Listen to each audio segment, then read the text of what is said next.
Hi everyone, welcome to Sage's Garage.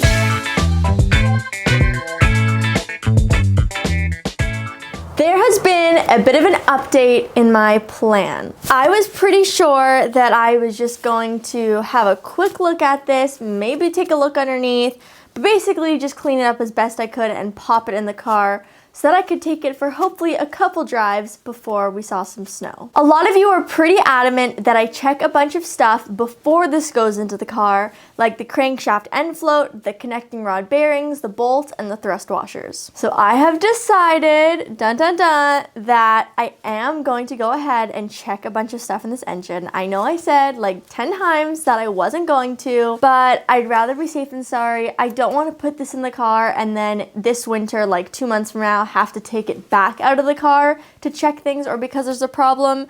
So while it's out, we might as well just get it done. I'm hoping a lot of you will be excited to hear that, but in order to get those things done, I actually need to pick up a bunch of tools because I actually don't have a lot of the tools that you need to check certain measurements. So we picked up a few and I wanted to show you guys. The first thing we got is a dial indicator that reads to 1/1000th of an inch, and that way one of the first things we can check is the crankshaft end float, and then that'll let us know if the thrust washers need to be replaced, if they need to be undersized, oversized, or whatever's going on with that. I did hear that that is a common problem with Spitfires, so I am glad that we are going to be checking it out. And of course, to hold on to this, we needed to get a magnetic base, and that will help us out with so many things around the garage. Here's them both set up together. One of the first things we got is a digital vernier caliper, and the next thing is a 6-piece telescoping gauge set.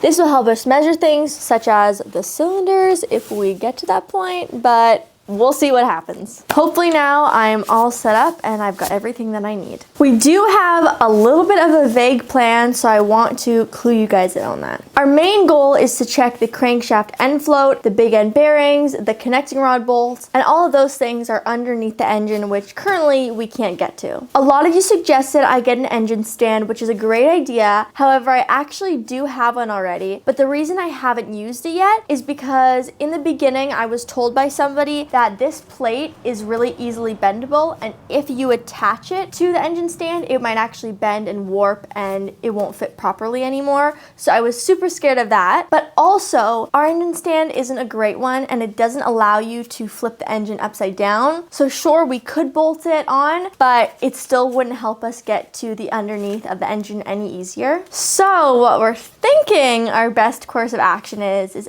actually starting by taking off the cylinder head. Now, this is obviously doing way more than you guys told me to and that I said I was gonna do, but we decided, you know what? If we're gonna do this thing, we are gonna do it right, and we're not gonna mess it up. I am gonna preface this by saying, as of right now, we are not planning on taking everything out of this engine and taking it down just to the bare block like I did the last one. I still would like to leave the crankshaft, camshaft, pistons, and connecting rods in place, but we'll see how we are when we get there. Also, this is such a great learning experience for me because again, I have zero prior knowledge on cars at all, especially engines. So taking this one apart a little more is gonna allow me to compare it to my previous engine, and it will teach me even more. Our plan for today is that we're gonna take off the rocker cover, and then we will take off the rocker shaft, which will allow us to actually have a look at the rockers in the rocker shaft and see if they're in good condition. Then we'll take off the cylinder head, and that will allow us to look at the valves, the valve seats, and the springs. And another great thing that taking the cylinder head off is going to allow us to do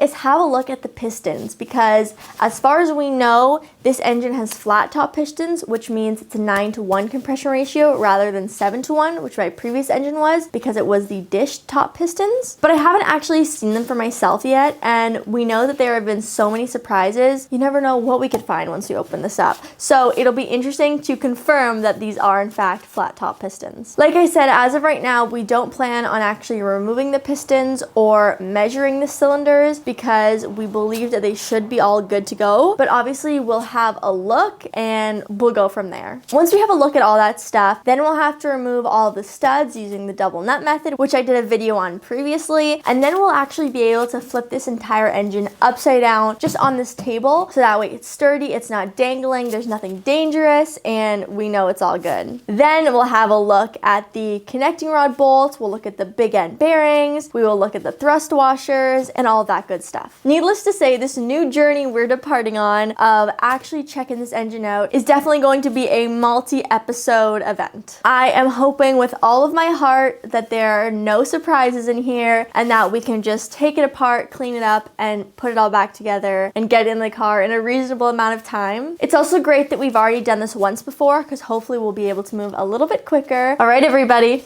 Let's get started. We took away the hoist and now we're gonna get started. The first step is taking off the rocker cover, and we also need to take off the alternator. In this next process, I'm really gonna get my dad to help out because it has been taking far too long with just me doing it. Of course, he's been helping, but I definitely need an extra pair of hands at all times moving forward. So he's gonna help me out and do a bunch of stuff while I do some other stuff. I also wanted to mention that I am using a 1/2 inch socket because people mentioned last time that I was using 13 millimeter, which is metric, and I should be using imperial because it is a British engine, and that makes sense. So going forward, I'll use imperial if I have it. I don't have every size, so if you see me using metric, just turn away and we'll figure it out. I also decided that something new I should implement is a nail comparison before and after each video. Just in case anybody's curious who's undoing bolts, I've noticed a lot of interest in my nails lately. The next step is taking off the rocker shaft. So there are 4 bolts we need to undo. We're going to use the 9/16 socket to do that.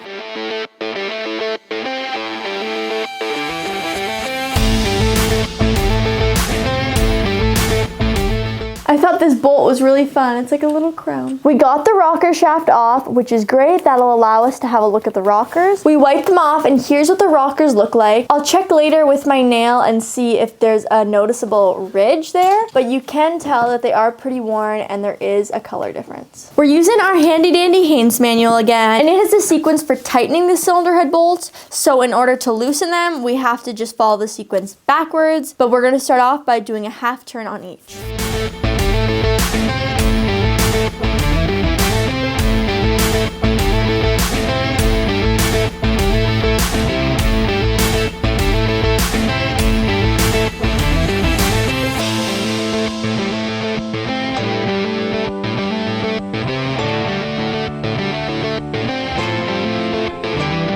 These washers are being really tricky to get off, and the ones that we did get off feel very dished. So I don't know if that means that we should be replacing them, but they're definitely being tricky. These were so rusted on that the stud actually came out with it, and I think the same is happening on this one.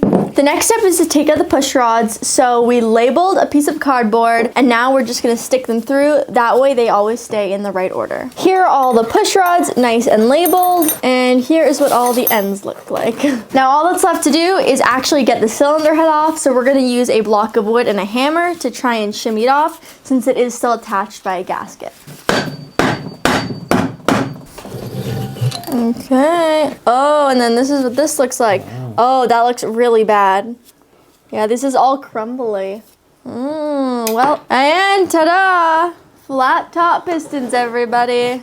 Ooh, but they don't look good. But they look awful. Okay, the cylinder head is officially off, and I wanted to do a comparison to my old one, and immediately you can tell that the one from the spare engine is in much worse condition. It's rusty, it's gross, and it just really doesn't look that great. These valves, I mean, we know we had that issue with that one valve and we got it unstuck, but we don't know the condition of the other ones. It looks like the valve seats in there are the steel ones and not the manganese ones, but it just looks altogether pretty rough. You can see in the new engine, in the exhaust inlets, it looks pretty rusty. There's a bunch of just grime and dirt in there, whereas in my old one, it looks much cleaner. There is some dust, but it looks in overall much better condition. Maybe we consider just using my original cylinder head rather than this new one because it really does not look like it's in great shape. In episode 7, when I originally took my cylinder head out, TJ commented letting me know that I actually have an aftermarket auxiliary oil fill in my cylinder head and that those are actually pretty controversial, and it might have taken some of the oil that my crankshaft needed, which might have caused the failure in my third connecting rod, which is very interesting to learn. But what I'm noticing right now is that this new engine does not have the auxiliary oil feed.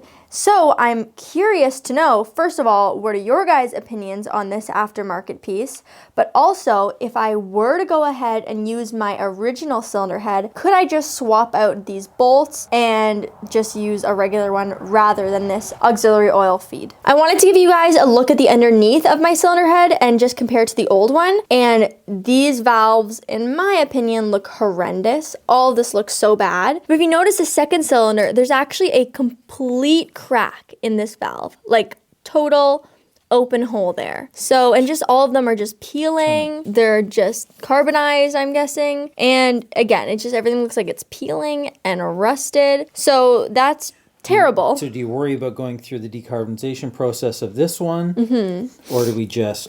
I remember when we went through the process of taking apart this cylinder head, we found out that we need to clean out these valve seats because they wouldn't sit properly. Especially, I think one of them was pretty bad. So what are your guys' opinions? Do we just get this one cleaned up and ready to go? Or is this one not as bad as we think? Or do we just totally not worry about this because it looks really, really rough? No matter which cylinder head I end up using, it looks like I am going to end up getting new valves and also get the valve seats redone. So that is a couple more things added to our list. At this point, we're pretty glad that we took it apart because otherwise we wouldn't have seen this mess. Because Halloween is coming up, I wanted to show you guys something pretty spooky and scary. Ooh. Doesn't look good, everybody. I want to show you guys these pistons, and we're gonna get some light in there. Dun dun dun. Yeah, that is so. Like, look at that one. These look absolutely horrendous. Look, there's like a big lump on this side of the piston. This is just really bad. Yeah, I want to show you guys just how bad the buildup is on this one. You can really notice it at this angle. You can see the walls, like... Yeah, just everything. So they'd have to be honed out regardless. The telescoping gauges are going to come in handy because we're definitely going to have to get these cylinders honed, if not even bored out. Looks like this process got a whole lot more complicated. All right, everybody. Well, we certainly learned a whole lot today. We learned that it's good to listen to you guys. You know what you're talking about. It's important for me to check this all out. So it's good that I took everything apart, but it also means that we now have a lot more work to do, but that's okay. This engine is going to be sparkly clean and it's going to be working great once it's put back together. I hope you guys enjoyed today's video and I will see you next week. Bye!